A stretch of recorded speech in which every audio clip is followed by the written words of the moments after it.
One of the survivors of dead convicted child sex offender Jeffrey Epstein is now demanding accountability from one of the most powerful men ever linked to the scandal.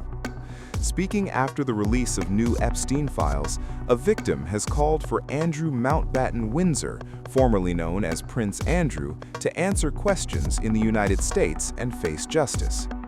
Marina Lacerda, an Epstein survivor who was exploited by the financier from the age of 14, told The Guardian that Mountbatten Windsor must be held accountable. She said the time for silence and protection of powerful figures is over. Mountbatten Windsor has long denied allegations made by Virginia Giuffre, who accused him of sexually abusing her in 2001 when she was just 17 years old. Giuffre died by suicide in April this year after years of public denials from the former royal. Her memoir, published after her death, details the alleged abuse and the system that enabled it. Newly released documents appeared to show Mountbatten Windsor communicating with Epstein's fixer, Ghislaine Maxwell, asking her to arrange meetings with what he described as inappropriate friends. Emails also show Maxwell seeking friendly and discreet and fun girls for a man named Andrew during trips that align with Mountbatten Windsor's official travel. Giuffre's lawyer, Brad Edwards, strongly condemned those who believed the former prince's denials. He called Giuffre a hero and said anyone who doubted her claims should be ashamed. Edwards said the truth has been visible for years, but ignored because of power and privilege. Lacerda echoed that anger.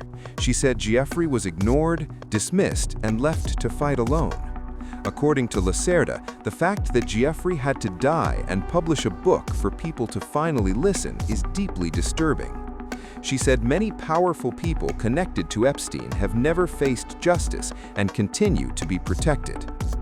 The documents also reveal that the FBI once sought to question Mountbatten Windsor about connections to another convicted sex offender, Peter Nygard.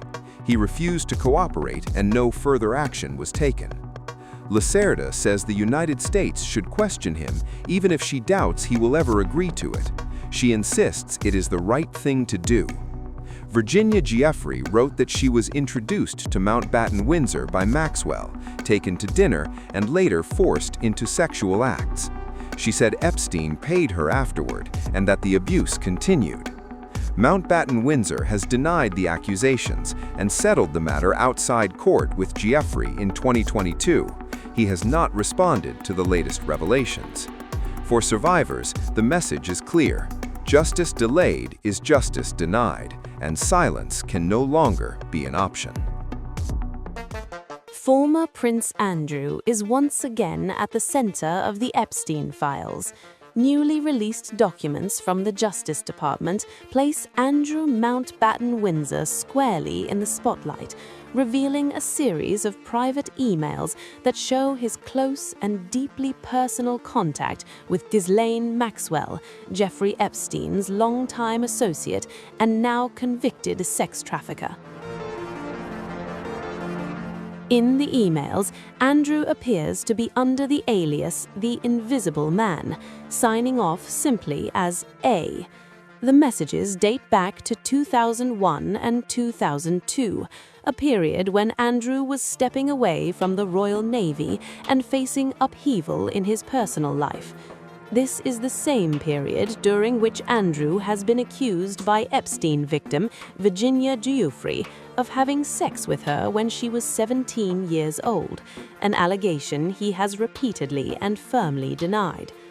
One of the most startling emails comes from August 2001, apparently sent from what the Invisible Man describes as Balmoral summer camp for the royal family. Complaining about royal duties, he asks Maxwell a question that now echoes loudly. "Have you found me some new inappropriate friends?" Maxwell responds that she has only found appropriate friends. Andrew replies with a single word, distraught. He goes on to describe losing his longtime valet, leaving the Royal Navy, and feeling off balance, asking Maxwell for advice to get my mind back on track. The clues strongly point to Andrew as the author. The reference to leaving the RN matches his official departure from active naval service in July 2001. The emails then turn to travel. In February 2002, Maxwell appeared to have acted as a middlewoman in planning a trip to Peru. She forwarded messages from a local contact discussing sightseeing plans, but also raised disturbing coded language. One message asks, "About the girls, how old is he?" Andrew's response to Maxwell is brief but revealing. "As for girls, I leave that entirely to you." A follow-up email expands on what is described as two-legged sightseeing, defined as intelligent, pretty, fun women from good families, while stressing absolute discretion and warning that Andrew does not want to read about any trip in the papers. Andrew did visit Peru in March 2002 on an official royal tour and was photographed publicly during that trip. The emails themselves do not prove criminal wrongdoing, but they add troubling context to his relationship with Maxwell.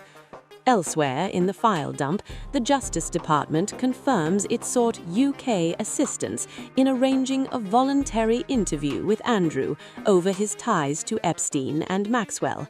Prosecutors noted he was not a target and that no evidence had been found that he committed a crime under US law. No interview is known to have taken place. Andrew was stripped of his royal titles this year and has withdrawn from public life. As the Epstein files continue to surface, these emails place Andrew back under an unforgiving spotlight, raising fresh questions about access, privilege, and what was allowed to happen behind those royal closed doors.